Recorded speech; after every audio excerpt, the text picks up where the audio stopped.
दोस्तों नमस्कार। मैं सुनील गोस्वामी एडवोकेट फिर से एक सवाल और उसका जवाब तलाशने की कोशिश करते हैं।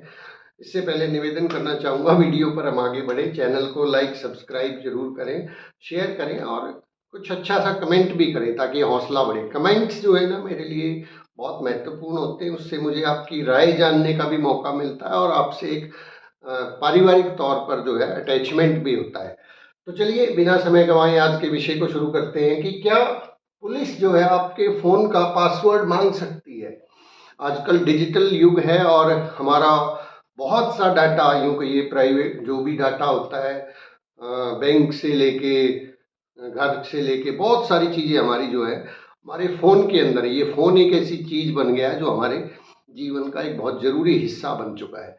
तो बहुत बार ऐसे सवाल पूछे जाते हैं या लोगों के मन में प्रश्न होता है कि हमारे फ़ोन में जो डाटा है, क्या पुलिस उसका इस्तेमाल कर सकती है? तो माय डियर फ्रेंड्स, मैं आपको बताना चाहूँगा कि भारत के अंदर एक कानून लागू होता है जिसकी चर्चा आप बहुत बार सुनते हैं। जिस कानून का नाम है कॉन्स्टिट्यूशन ऑफ इंडिया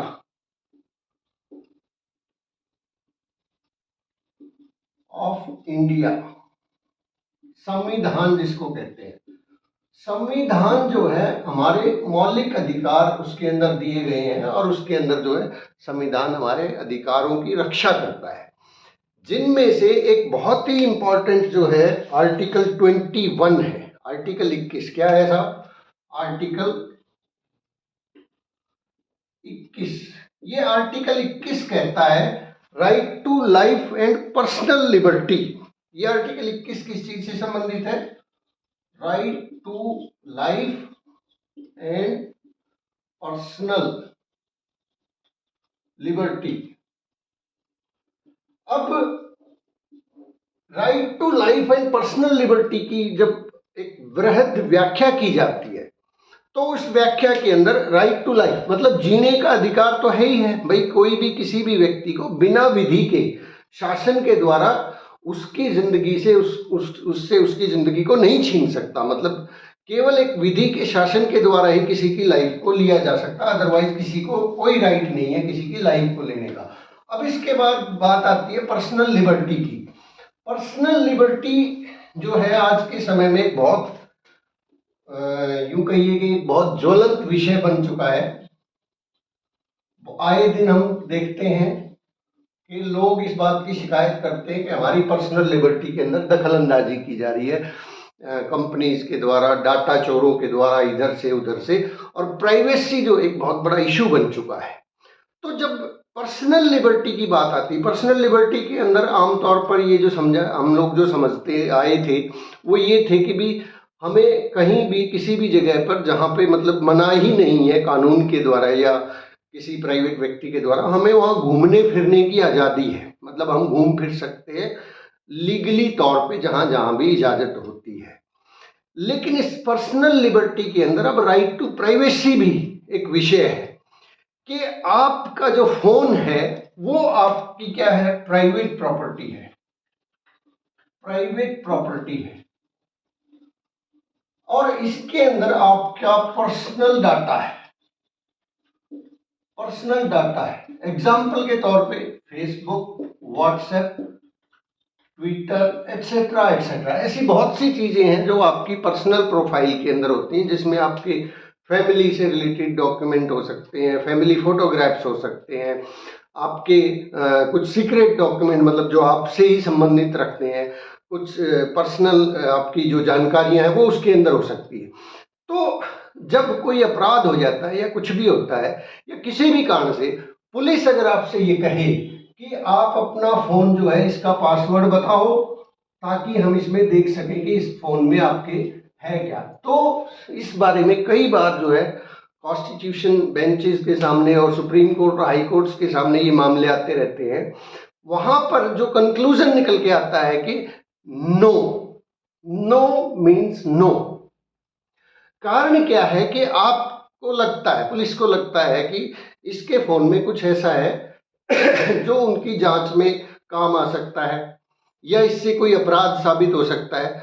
तो यहाँ जो हमारे न्यायालय हैं जो संविधान की व्याख्या करते हैं उनका ये कहना है कि हर कोई व्यक्ति के पास में राइट टू लाइफ के साथ में राइट टू पर्सनल लिबर्टी भी है।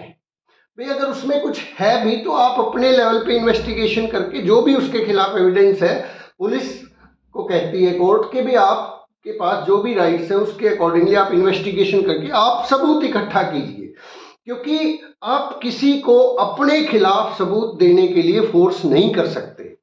राइट टू साइलेंस भी एक राइट है, क्रिमिनल ट्रायल्स के अंदर होता है कि आप जो है ना चुप रह सकते हैं, राइट टू साइलेंस। और इसी के साथ साथ राइट ये भी है कि आपको अपने ही खिलाफ गवाही या आप सबूत देने का मतलब आपको मजबूर नहीं किया जा सकता। इवन नार्कोटिक्स टेस्ट जो होता है, नार्कोटिक टेस्ट जो होता है, ये जो ब्रेन से और वो जो होता है, उस टेस्ट के लिए भी अगर मुलजिम एग्री है तभी वो टेस्ट होता है, अदरवाइज वो टेस्ट भी नहीं हो सकता है। तो यहाँ पे आपके फ़ोन का पासवर्ड, आपके सोशल अकाउंट्स का पासवर्ड, सोशल मीडिया का पासवर्ड या कुछ भी इस तरह की कोई भी चीज़ कोई पुलिस वाला मांगता है या कोई भी किसी तरीके से किसी इन्वेस्टिगेशन एजेंसी वाले मांगते हैं कि किसी केस के अंदर आप हैं, तो वहाँ पे कॉन्स्टिट्यूशन के आर्टिकल 21 का आप हवाला दे सकते हैं कि नो सर, ये मेरा right to life and personal liberty में कॉन्स्टिट्यूशन के द्वारा, भारत के संविधान द्वारा गारंटीड है कि मेरी पर्सनल लिबर्टी को कोई भी डिस्टर्ब नहीं कर सकता मेरी इजाज़त के बिना। हाँ, यहाँ पे एक चीज़ हो सकती है कि उस सूरत में अगर आपने किसी ने कोई अपराध किया है और वो फ़ोन के अंदर कुछ उससे रिलेटेड मटेरियल्स हैं और वो उसको देने से इनकार करता है, तो उसमें एडवर्स इन्फ्रेंस कोर्ट ड्रॉ कर सकती है आपके खिलाफ कि आपने इसलिए मना किया होगा कि उसमें कुछ ना कुछ होगा जो आपके खिलाफ आ सकता था। लेकिन फिर भी आप मना कर सकते हैं किसी भी पुलिस को, किसी भी अथॉरिटी को आपकी फ़ोन पासवर्ड या सोशल मीडिया हैंडल और इन चीज़ों को जो है ना वो आपसे नहीं ले सकते। क्यों? बहुत सिंपल सा रीज़न है, क्योंकि पुलिस को जो है सिर्फ शक है और उस शक के बिना पे वो आपके फ़ोन में घुस के, आपके सोशल मीडिया अकाउंट्स के अंदर घुस के जब वो जाएंगे और इन केस पुलिस को कुछ नहीं मिला तो अब आपकी प्राइवेसी तो लीक होगी ना, तो right to personal life and liberty तो गया। तो इसलिए कोर्ट्स ही मानती हैं कि आप इन्वेस्टिगेट कीजिए, बहुत अच्छी बात है, इन्वेस्टिगेशन होनी चाहिए, लेकिन आप उस इन्वेस्टिगेशन के नाम पे किसी की जो है पर्सनल लिबर्टी में दखल तो नहीं दे सकते ना। तो बहुत बहुत शुक्रिया, धन्यवाद। बातचीत को शेयर, लाइक, सब्सक्राइब जरूर कीजिए और कमेंट जरूर कीजिए, निवेदन रहेगा आपसे। धन्यवाद।